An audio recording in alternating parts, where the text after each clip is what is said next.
Are you a new high school or middle school track coach and you're looking for some practical tools to know what to do step by step with your athletes? I've got your back. If you follow the steps in these videos, you're going to jump years ahead in your knowledge of track coaching and look like a seasoned veteran. Well, at least coach like a veteran.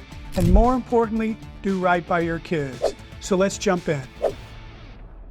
I'm Mike Caton from Ace Method Coaching, and I've coached middle school, high school, club, college, and beyond, and now online. And along the way, I've coached hundreds, if not thousands, of national and state level championships and finalists. And I've been able to take those methods and package them into tools to help you. If you're like most track coaches, you're not going to have tryouts to determine whether somebody can or cannot be on your team. It's really a matter of finding out maybe if they're JV or varsity and what events they're going to do. The trick, though, is finding the right events for each athlete. And there's 3 ways you can go about it. Number 1, you can ask the athletes what they're good at or what they want to do. But really, for these young athletes, they typically don't have a good perspective on what their talents are. Number 2, you can try them out in different events and see how they do as the season goes on. But the problem there is that it might be the end of the season before you figure it out, and then it's too late to do anything really good about it. The third option, and the one I recommend, is to host a series of events like an aptitude test at the beginning of the season so you can learn right away what the athletes are best at and get them in the right events at the beginning of the season.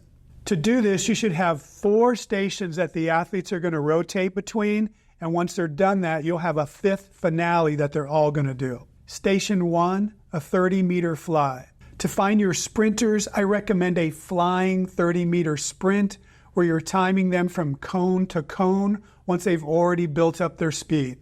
This allows you to find their top speed without it being affected by their not knowing how to start properly yet. Station 2 is a standing long jump. To find your jumpers, you can do a standing long jump, or some people do vertical jumps, and this is going to help you find athletes that have explosive power and jumping ability.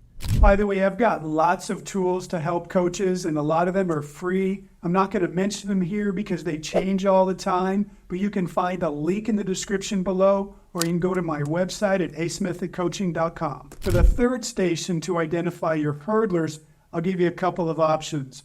One is to do what I've outlined extensively in this video here, but if you want something shorter, more abbreviated, that fits nicely into this rotation, you can use 3 or 4 lanes using lower practice hurdles, and each lane you have them progressively farther spread out to where the first lane is pretty close and the final lane is within 2 feet of the actual race spacing.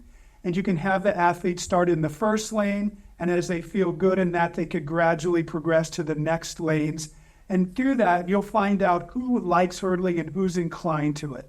To find your throwers, you're going to want to find those with good strength and power, and you're going to use either a medicine ball or a shot put, and they're going to 2-hand hold it at their chest, and it's going to be a standing push, and you're going to want to see how far they can push it, and this enables you to find the raw talent so they don't need to have the skill in order to actually shot put to do well at this. Now, once the athletes have gone through all the 4 stations, the finale is an 800-meter run.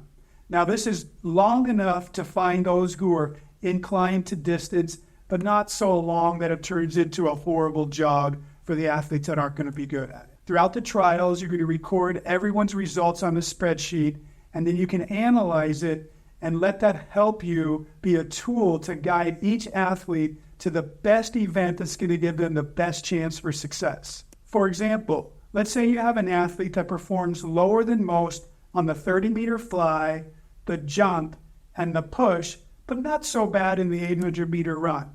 That might tell you that they're maybe not inclined to power events. Maybe they have less fast-twitch muscle fiber, and if you can get them in shape, they might be a good distance runner. Another example, maybe you have an athlete that does pretty well in the throwing event and possibly the jumping event, but not good at all in the 800-meter run. Probably a thrower on your hands. By the way, I have detailed instructions on how to administer these tests and also a sample spreadsheet that you can use for recording the data.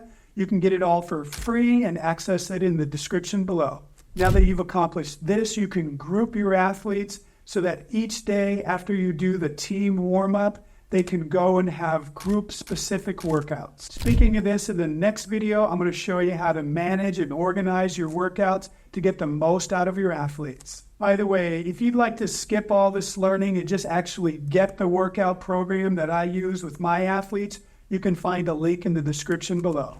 That's it. I hope it helped. Again, I've got lots of tools to help coaches. You can find them in the link below in the description or go to my website at acemethodcoaching.com.